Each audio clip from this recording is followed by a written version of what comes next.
ఓం శ్రీ మాత్రే నమః. ఎప్పుడు తెలియజేసే అంశము వైకుంఠ ఏకాదశి. దాన్నే ముక్కోటి ఏకాదశి అని కూడా అంటాము. ఆ రోజు అది డిసెంబర్ 30వ తారీఖున మంగళవారం రోజున వచ్చింది. అయితే వైకుంఠ ఏకాదశి, ముక్కోటి ఏకాదశి అంటే మ్యాక్సిమం ఎవ్రీ ఇయర్ మనం చెప్పుకుంటూ వస్తున్నాం కాబట్టి, ప్లస్ అందరికీ కూడా దీని గురించి మ్యాక్సిమం పీపుల్కి చక్కగా తెలుసు. తెల్లవారుజామున వెళుతుంటారు, వైకుంఠ ద్వార దర్శనం అని చెప్పేసి, ఉత్తర ద్వార దర్శనము అని చెప్పేసి వెళ్ళి చక్కగా దర్శనం చేసుకుంటుంటారు. విష్ణాలయాలన్నీ కూడా ఆ రోజు తెల్లవారుజామున నుంచే, బ్రాహ్మీ ముహూర్తం నుంచి, అంటే 3-3:30 నుంచి భక్తులు వెళుతూనే ఉంటారు. విష్ణాలయాలకి వెళ్ళి చక్కగా దర్శనం చేసుకోవటము అనేది జరుగుతుంది.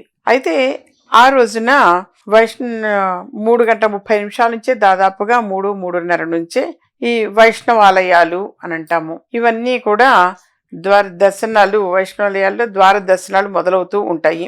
వైకుంఠ ఏకాదశి రోజున మరి అసలు ఆ రోజు ప్రత్యేకత అనంటే, ఆ రోజు శ్రీ మహావిష్ణువు గరుడ వాహనారూఢుడై 3 కోట్ల దేవతలతో కలిసి భూలోకానికి దిగివచ్చి భక్తులకు దర్శనమిస్తారు. కాబట్టి ఈ పర్వదినానికి ముక్కోటి ఏకాదశి అనేటువంటి పేరు వచ్చింది. ఈ ముక్కోటి ఏకాదశి అనంటే ఆ రోజున ఆ ఏకాదశి తిథి అనేటువంటిది 3 కోట్ల ఏకాదశి తిథులతోటి సరి సమానము అని చెప్పేసి ఈ అంత పవిత్రతను కలిగి ఉన్నందువల్ల దీన్ని ముక్కోటి ఏకాదశి అని అంటూ ఉంటాము. వైకుంఠ ఏకాదశి రోజే పాలకడలి నుంచి అమృతం పుట్టింది అని చెప్పేసి కూడా అంటారు.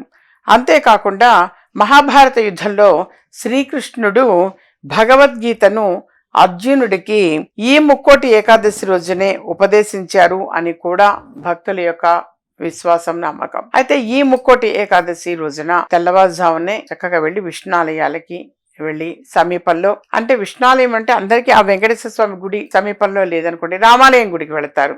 ఇవన్నీ కూడా విష్ణాలయాలు. రామాలయం గుడి కానీ, నరసింహస్వామి వారి గుడి కానీ, కృష్ణ మందిరం కానీ, ఈ వెంకటేశ్వర స్వామి వారి గుడి కానీ, ఇవన్నీ కూడా విష్ణాలయాలు నాన్న. అక్కడికి వెళ్ళి దర్శనం చేసుకోవటము అనేటువంటి జరుగుతుంది.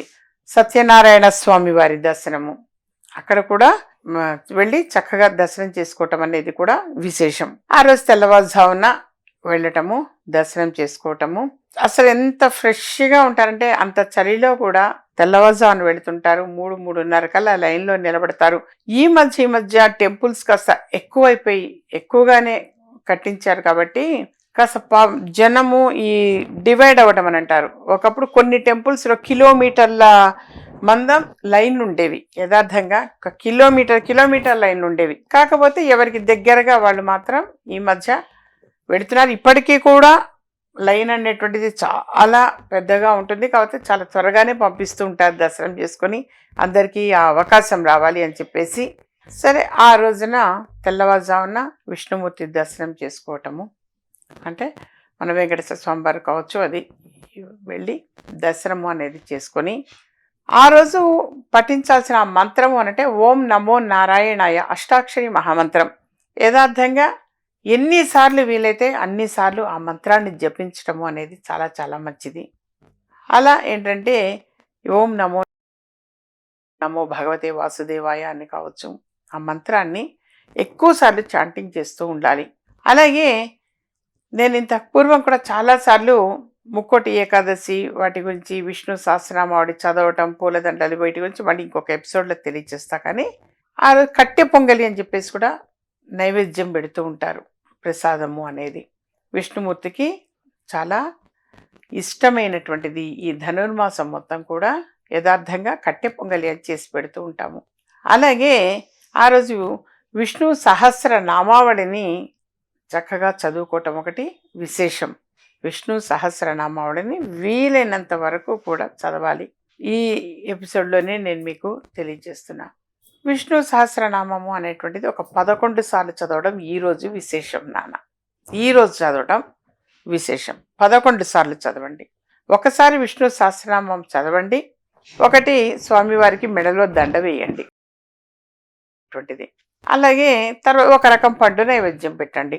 రెండవసారి మళ్ళీ విష్ణు సహస్రనామావళి చదవడం, రెండవది మరొక రకం పూలదండ సమర్పించటం, మరొక రకం పండు నైవేద్యం పెట్టడం. ఈ విధంగా 11 సార్లు విష్ణు సహస్రనామాలు చదివి 11 రకాల పూలదండలు అనేటువంటి సమర్పించటం, 11 రకాల పళ్ళు అనేటువంటివి కూడా నైవేద్యం పెట్టడం, 11 రకాల పూలదండలు అనేవి స్వామివారి మెడలో వేయటము, అలాగే 11 రకాల పండ్లు అనేటువంటివి నైవేద్యం పెట్టి చక్కగా, అంటే ఒక్కొక్క విష్ణు సహస్రనామాలకి ఒక రకం పండు, ఆ విధంగా 11 సార్లు 11 రకాల పళ్ళు కంప్లీట్ అయిన తర్వాత హారతి ఇవ్వటం. కొద్దిమంది ఒకసారి ఒక పూలదండ వేయటం, ఒకసారి విష్ణు సహస్రనామాలు చదవటం, ఒక రకం పండు నైవేద్యం పెట్టడం, తర్వాత కూడా హారతి ఇవ్వటం అనేటువంటిది కూడా విశేషం. 11 సార్లు ఆ విధంగా ఇవ్వటము. ఆ 11 రకాల పళ్ళని కూడా తర్వాత చక్కగా కట్ చేసి అది ప్రసాదంగా అందరికీ కూడా వితరణ చేయటం చాలా చాలా మంచిది. అది ప్రసాదం పంచిపెట్టడం. ఈ విధంగా యథార్థంగా 11 ఏకాదశుల పాటు చేస్తుంటాము. 11 ఏకాదశుల పాటు చేస్తారు. సరే, అన్ని ఏకాదశుల పాటు కుదరకపోతే కనీసం ఈ ఒక్క ముక్కోటి ఏకాదశి నాడు, వైకుంఠ ఏకాదశి నాడు ఈ ఒక్కరోజు ఆ విధంగా చేస్తే కూడా విశేషం నానా.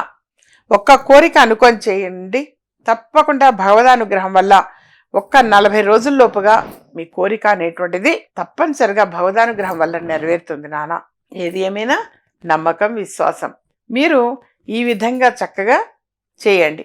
అలా చేశారు అనంటే మాత్రం డెఫినెట్గా మీరు ఏ సంకల్పంతో అయితే చేశారో ఆ సంకల్పం అనేది తప్పనిసరిగా నెరవేరుతుంది. అలాగే ఆ రోజు మొత్తము కూడా ఓం నమో నారాయణాయ, ఈ అష్టాక్షరి మహామంత్రం ఎక్కువసార్లు చేస్తూ ఉంటే కష్టాలన్నీ తీరిపోతాయి. కష్టాలన్నీ తీర్చేటువంటి మహామంత్రం ఇది. ఎన్నిసార్లు వీలైతే అన్నిసార్లు, అన్ని లక్షల సార్లు చేయడానికి ప్రయత్నం చేయండి నాన్న.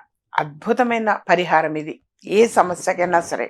ఈ విధంగా ఒక్క కోరిక అనేది అనుకొని మీరు ఇది ఫాలో అవ్వండి, ఇది చేయండి. ఏకాదశి తిథి నాడు, ముక్కోటి ఏకాదశి తిథి నాడు చక్కగా అంటే ముందుగా 11 రకాల పూలదండలు, 11 రకాల పళ్ళు సిద్ధం చేసి పెట్టుకోవటం అంతే.